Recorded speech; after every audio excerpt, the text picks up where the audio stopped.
Building एकदम quality आहे, एकदम विदेशात आल्यासारखं हे स्वरूप दिसतंय. आणि हे घर जर बघितले आपण बघू शकता, हे असे घर आहे इथे. आणि हे घर असे तयारले आहे क्वालिटीमध्ये. घरांपुढे पार्किंग असेल, त्यानंतर इथं मस्त असा स्विमिंग पूल आहे एकदम क्वालिटी असा. त्यानंतर इकडं अजून कन्स्ट्रक्शन चालू आहे. आणि एकदम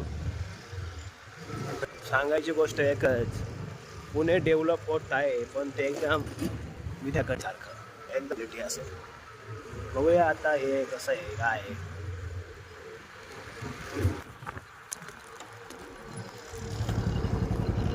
असे घरं आहेत मी तुम्हाला सांगितलं.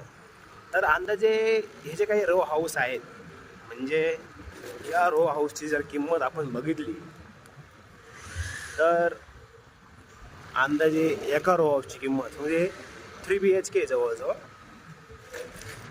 तर ह्या एका रो हाऊसची जर आपण किंमत जर बघितली तर 3 करोडपर्यंत याचं इस्टिमेट आहे.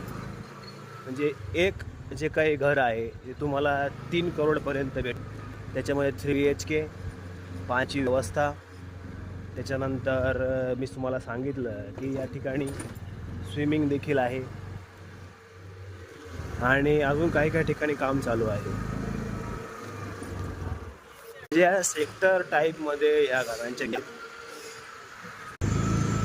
सांगायची गोष्ट इतकीच आहे की हे असे इकडं हे फ्लॅट वगैरे घेण्यापेक्षा तुम्ही हे असे स्थायिक करू शकता. 3 करोड अंदाजे प्राईज आहे एका रो हाऊसची. आणि चांगल्या प्रकारे सगळं वातावरण एकदम शांतता. बाजूलाच सगळे असं इस्टेट तयार होत आहे, रिअल इस्टेट. पण 3 करोडमध्ये हे तुम्हाला म्हणजे हे रो हाऊस ते भेटेल. आणि ते तुमची वर्षाची जमापुंजी असेल ती जाईल. त्यामुळे केराचे काही जेवढे प्लॅन आहेत ते अशीच करोडोमध्ये आहेत. स्वतःचं घर असं हे प्रत्येकाचं स्वप्न आहेत. आणि फ्लॅट असं काही स्वप्न असतं. स्थापत्यसहित आवर जागेसहित जर तुम्हाला घ्यायचं असेल तर 3 करोडमध्ये तुम्हाला नक्की भेटेल असं वाटते मला अंदाजे. त्यामुळे तुम्ही जर विचार करत असाल तर पुण्यामध्ये डेव्हलप होत आहे बहुत चांगल्या प्रकारे तुम्ही घेऊ शकता. 3 करोडमध्ये 2-2.5 करोडपर्यंत सिंगलसुद्धा भेटेल. आणि इतरही काही बाबी आहेत, बघूया. तुम्हाला बाकीचे व्हिडिओ मी सांगेन.